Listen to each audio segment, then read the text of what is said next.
In more than 40 cities throughout Iran, its citizens are calling for regime change with cries like "Death to the dictator" and "Our enemy is not America." The slogans say it all. These slogans want to do away with the regime, with the Islamic Republic. They say our enemy is not the United States, our enemy is here in Iran. What they say is we don't want neither Gaza nor Lebanon, our life is for Iran.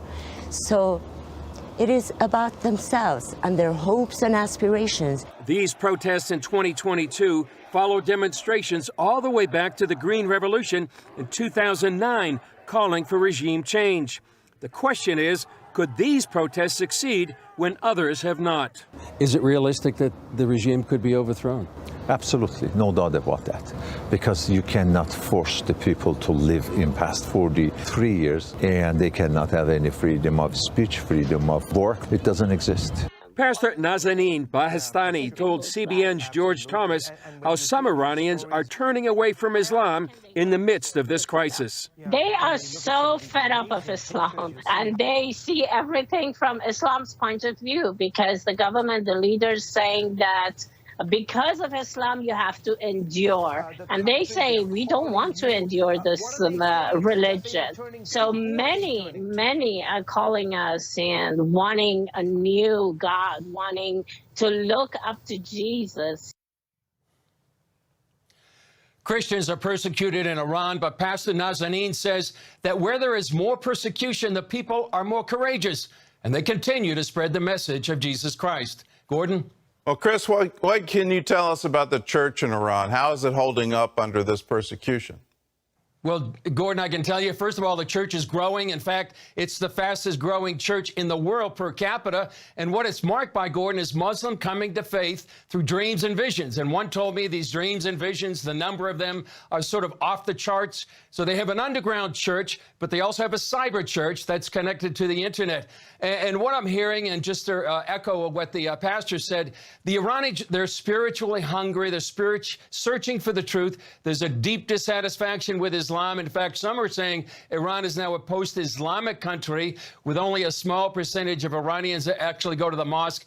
Many Iranians, they hate the government. They don't hate the West or America. And the regime, for that matter, they fear the church, and sometimes perhaps even more than Israel. And many feel the government will collapse and could collapse. So today we're going to be discussing the Christian persecution occurring in Iran, and it is a fairly unsettled nation.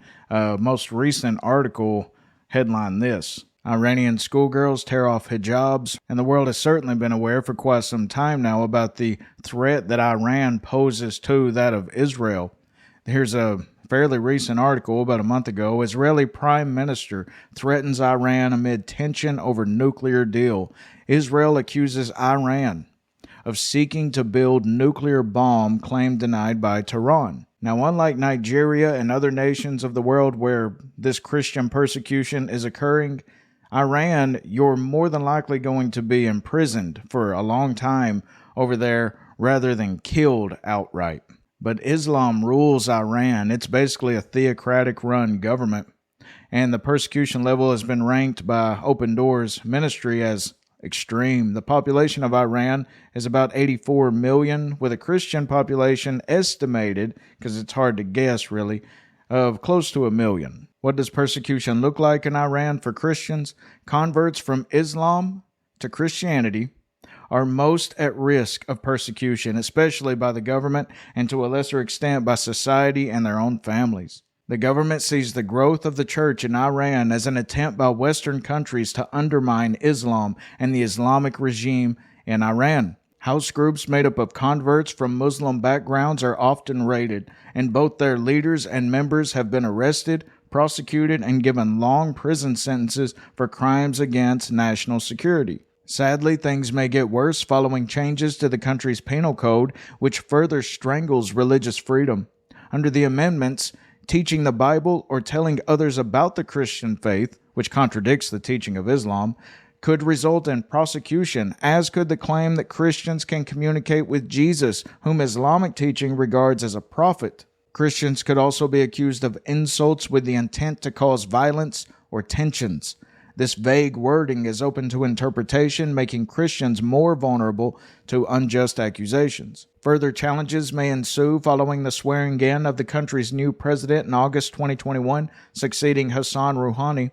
He's seen as a hardliner with ultra-conservative Islamic views. We should all be in prayer, first and foremost, for the nation of Iran and for the Christians over there. And one should remember to pray that the government of Iran will allow religious freedom. Now, what most do not understand is that it is illegal to own, print, import, or distribute Bibles.